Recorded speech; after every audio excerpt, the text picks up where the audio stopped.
Monday saw the inauguration of Donald Trump, and one of his first orders of duty was to announce that the US would be pulling out of the Paris Climate Agreement, pledged by nearly 200 countries to try to prevent global temperatures rising by more than 1.5 degrees above those of the late 19th century, known as pre-industrial levels. It comes after global temperatures in 2024 rose more than that for the first time in a calendar year. Well, the US will now join Iran, Yemen and Libya as the only countries to currently stand outside the agreement, which was signed 10 years ago in the French capital. But now that such a major economy says it's pulling out, where does it leave the future of the global battle against climate change? Well, today we ask, is the Paris Agreement worthless without the USA? Joining me to discuss that are Melanie Nazareth from Christian Climate Action, Ross Clark, journalist and the author of Not Zero, environmental activist Days Khogali, and political commentator Noah Khogali. Welcome to you all. Good to see you. Melanie, this Paris Agreement, of course, saw world leaders pledging to try to prevent global temperatures rising above 1.5 degrees, above the 19th century levels. For the first time, though, as I said, in 2024, we rose above that for global temperatures. Does it really matter that the USA are pulling out? Because it's failing anyway. I'm not sure that it's failing. It's inadequate, the Paris Agreement. Well, the way we're implementing it is inadequate. But actually, it's a real moment when countries came together to recognise that this is such an important thing for humanity and that we need to come together. So the US pulling out is a real failure of moral leadership. And I think it's harmful, and it'll be harmful to the most vulnerable countries that rely on the US for funding to meet the costs of combating climate change. But we have to remember that there are still 195 other countries in there working on this agreement and recognising that something has to be done. And amongst them are poorer countries who are leading the way. And if we follow their example, then, and we follow the need to protect indigenous communities, all this can be done without the Americans. Ross, the Paris Agreement really matters. It really matters for poorer countries. This is a global cooperation. It really is important that one of the biggest emitters is part of that. I think Donald Trump is simply being honest. There's many world leaders quite happy to go to COP conferences and the like and spew the platitudes, but then they go home and they pursue a policy which might just well be described as drill, baby, drill. Look at President Lula of Brazil. Now, he was one of the leaders who went to COP last year and insisted that the text said we'll phase out fossil fuels rather than phase them down.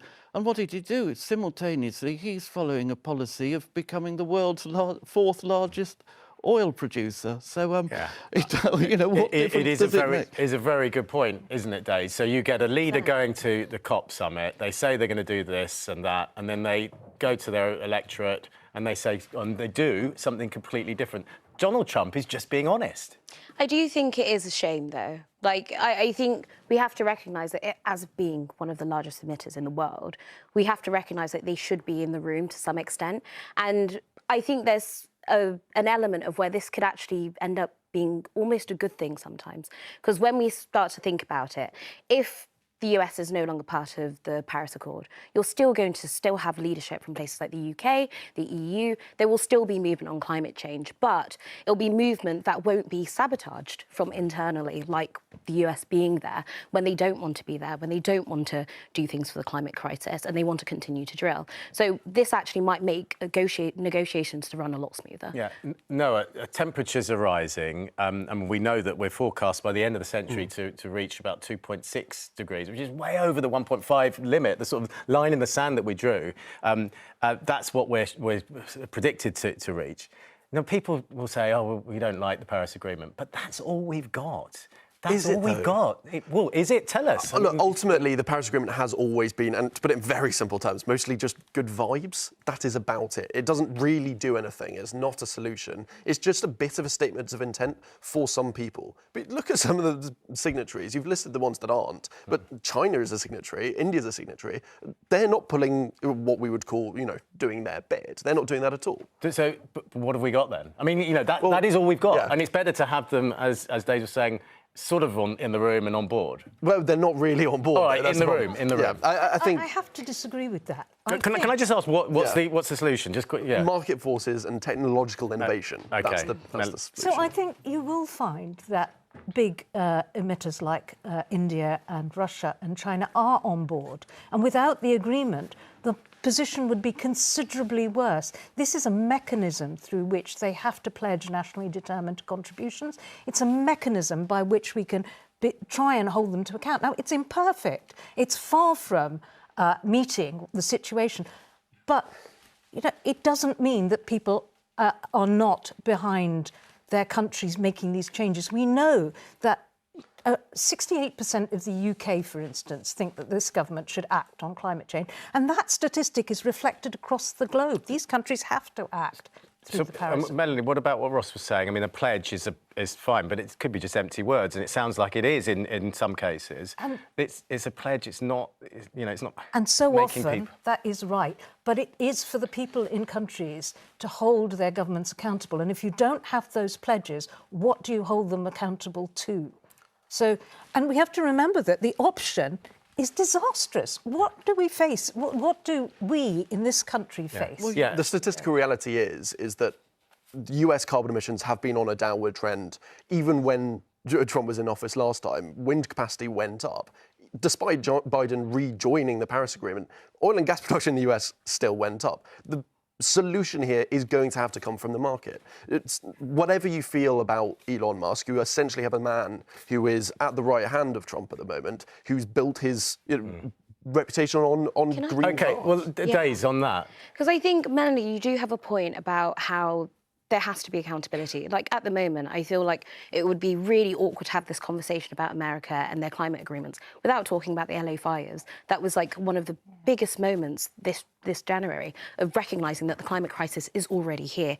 Do I think it's technological solutions and like the market forces? Absolutely not. But I do think this gives an opportunity for people to recognise that this is the time for us to do the work that we need to do to make our governments listen, to make them act, and recognise that we have to do something before runaway climate change starts to occur. Well, that just must get you on the market forces, because if you think about the United States, they're one of the leaders in terms of technological advancements and innovation. Elon Musk, right-hand man of Trump, of course, built his career on electric cars.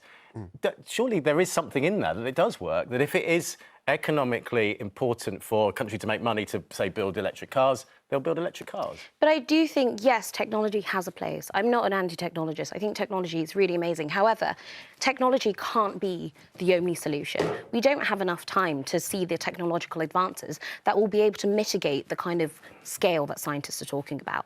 We just don't have enough time. So yes, technology is a part of that. However, it's not the be-all and end-all, and I think it would be really dangerous to think that's the case. Let's just reduce the harm first and use technology to make the difference. Let's reduce the harm first. Ross, I'm sort of earlier hearing a lot of negativity about the Paris Agreement, but it's all we've got. If you're going to reduce the harm first, you remove the global economy. Basically, every country or the whole world has to balance the threats of climate change with the threat of undermining the global economy. Because if you're going to do that, if you're going to say, oh, we're not going to burn any more carbon, we're not going to, you reduce the output, you reduce wealth to a point where people will suffer far, far more than they are from any kind of climate change. Can I suggest to you that the biggest threat to the world economy is actually climate change?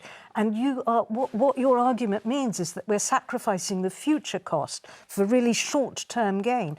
And that's not only a moral question, it's actually an economic question for all of us. It's like saying, I'm going to let the house go to rack and ruin in order to have a nice sitting room at the moment. And lots of people at home will be saying exactly that, Ross. Put it this way. What President Trump is doing is the same as every US president has done for the past 20 years, which is unashamedly pursue a policy of US energy security. And we should be extremely grateful that he has. And America has done that, because we have become utterly reliant on US shale gas imported to Britain in the form of liquefied natural gas. That is what's keeping our homes warm. That is what is keeping our lights on. It's growing green energy, isn't it? And America can do that. The cost of gas is falling because it's competing against green energies that are growing and becoming cheaper, No, I don't and we accept can that. actually do that in this country. We can onshore jobs to build this. We can go around in circles here, but I mean that is a point, and lots of people will be saying, yeah, we can build our economies and all sorts, but ultimately climate change is the biggest threat to it. I didn't quite get an answer from that. We're all told that, you know, this green revolution is going to bring down energy prices. That's not working at the moment, is it? The energy prices in Britain are about 4 or 5 times higher than those in the US. All right, okay. And you think we've Melanie, so how do we mitigate against America pulling out of the Paris Climate Agreement? Well, I think there are 2 things. One is to recognise that in America, there is a lot of recognition of the cost of climate change. And so cities and states and business leaders and civic interests will all be working to drive the carbon emissions down to reduce the gap. But we also have to remember that there are nature-based solutions. 5% of the population is indigenous, protecting 80% of the world's biodiversity. We need to protect that, and we can do that without the Americans. So, no, that all makes so much sense, doesn't it? Yeah. On the face of it, yes, but ultimately, look, you mentioned earlier that you don't believe the market is going to be, and technological innovation is going to be the most important thing here. Look at the price of something like solar panels or wind farms. Since the late 90s, it's dropped exponentially. It's incredible. And those are the kind of advancements and different types of energy production that are going to be the thing that both maintain and secure our energy future, but also deal with the climate crisis. There's no point just pretending and doing essentially an accountancy trick, pretending that we are wonderfully green and just asking some, other country on the other side of the world to produce energy for us, dirtier, more expensively, and risk our energy security at the same time. And what you won't have seen is Days was nodding there. I mean, I thought you were in disagreement, but you agree with all of that? But this is the thing. I think that at the moment, like, for example, I live on a boat, so I actually use solar energy. And energy, like solar is amazing, one. And also it's dropped dramatically over the last 10 years. And if we start to build those infrastructure, that's what phasing out looks like. And I think, a lot of the time when we talk about the climate crisis, when we talk about the need for change, people think we're all going, we need to stop everything immediately, stop the economy, and therefore that's how we create climate change. And in actuality, it's a transition. But we have to start the transition, and we have to do it with the urgency that's needed. Yeah, and I think that's the thing that we need to remember. And we need to stop this immediately because we're out of time. Thank you all very much indeed.